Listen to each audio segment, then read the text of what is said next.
सोलापूर जिल्ह्यातील बोरामाळे गाव हादरलं. एका कुटुंबातील तिघांची झोपेत निर्गुण हत्या करण्यात आली आणि या तिहेरी हत्याकांडामागे उघड झालंय धक्कादायक कारण. 25 लाख रुपये आणि जमिनीचा वाद. ही थरारक घटना घडली आहे सोलापूर तालुक्यातील बोरामाळे येथे. शुक्रवारी मध्यरात्रीच्या मस्के वस्तीमध्ये झोपेत असलेल्या तिघांवर धारदार शस्त्राने हल्ला करून त्यांची हत्या करण्यात आली.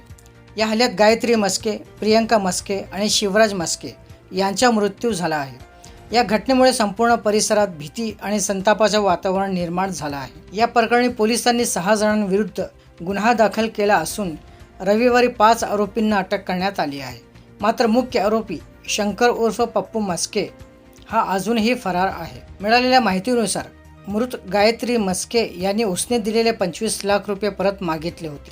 तसेच वडिलोपार्जित जमिनीचे वाटप करण्याचीही मागणी केली होती. याच कारणावरून वाद वाढत गेला आणि अखेर त्यांच्या रूपांतर थेट तिहेरी हत्यात झाला, अशी धक्कादायक माहिती समोर आली आहे. पोलीस तपासानुसार या गुन्ह्यात कुटुंबातीलच सदस्यांचा सहभाग असल्याचे समोर आलं आहे.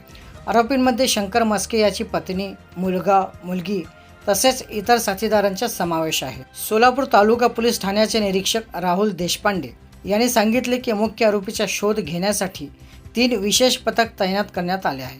लवकरच त्याला अटक करण्यात येईल असा विश्वास पोलिसांनी व्यक्त केला आहे. पैसा आणि जमिनीच्या वादातून एकाच कुटुंबातील तिघांचा बळी गेला असून सोलापूर हादरवणारी ही घटना सध्या संपूर्ण राज्यात चर्चेचा विषय ठरत आहे.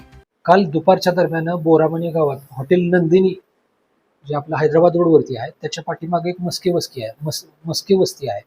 त्या ठिकाणी काही गंभीर घटना घडलेली आहे अशी माहिती पोलीस स्टेशनला मिळाली होती.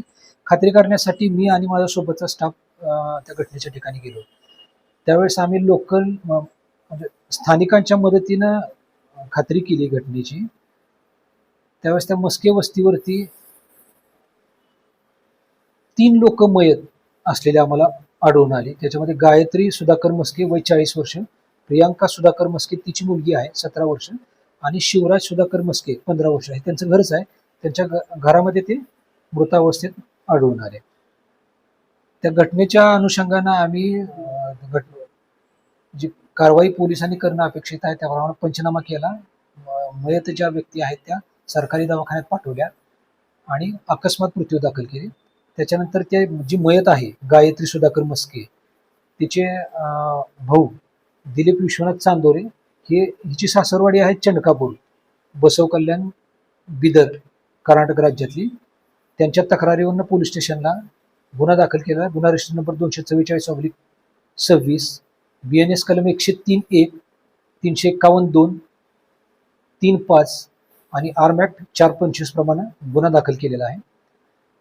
बाकी घटनास्थळावरती आपण जे तांत्रिक मदत आवश्यक होती पोलीस स्टेशन डिपार्टमेंटकडे जी मदत आहे, डॉग स्क्वॉड आहे, फिंगरप्रिंट आहे, बाकीच्या ज्या आमच्याकडे सुविधा उपलब्ध आहे त्या सगळ्या सुविधांचा वापर केलेला आहे आणि तपास केलेला आहे. याच्यामध्ये 6 आरोपी आहेत. त्याच्यामध्ये मुख्य आरोपी आहे शंकर उर्फ पप्पू दत्तात्रय मस्के.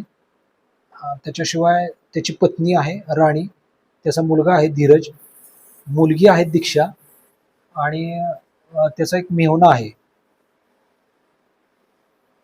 मेहुण्याचं नाव आहे सूरज मोरे आणि एक शेजारी एक वाघमारे म्हणून मुलगा आहे. असे 6 लोक आहेत. चौकशीसाठी आपण काही लोकांना ताब्यात घेतलेला आहे आणि पुढचा तपास सुरू आहे. याच्यामध्ये जी मयत आहे, मयत ही त्याची वहिनी आहे. एकूण 3 भाऊ आहेत. ते 3पैकी 2 मयत आहेत. हा एकटा जो आरोपी आहे हा एकटा जिवंत आहे. त्याचे 2 भाऊ मयत आहेत. यांचे प्रॉपर्टीचे डिस्प्यूट चालू आहे. ते आहेत वाटणीसाठी, वडिलोपार्जित प्रॉपर्टी आहे. ते वाटणी ही मयत जी आहे ती वाटणी मागत होती आणि हात उसने तिनं 25 लाख रुपये यातल्या आरोपीला दिलेले आहेत. ती वारंवार मागणी करत होती आणि त्या कारणावरच त्यानं ती वारंवार मागणी करते म्हणूनच हा गुन्हा घडल्याचं प्रथमदर्शनीच्या तपासात आपल्याला दिसून येते. सध्या अटक नाहीत, परंतु आपण काही लोकांना चौकशीसाठी ताब्यात घेतलेला आहे. आरोपी अटक होऊन जातील. मुख्य आरोपीच्या शोधासाठी आपण आपल्या पोलीस स्टेशनची स्वतंत्र 3 पथकं आहेत. त्याशिवाय स्थानिक गुन्हे शाखेची पथकं आरोपीचा शोध घेत आहेत. तांत्रिक विश्लेषण करून त्याही अँगलनं तपास सुरू आहे. इतर काही लोकांची काय त्याच्यात इन्व्हॉल्वमेंट आहे काय ही सुद्धा आपण पोलीस स्टेशन स्तरावर खात्री करत आहे.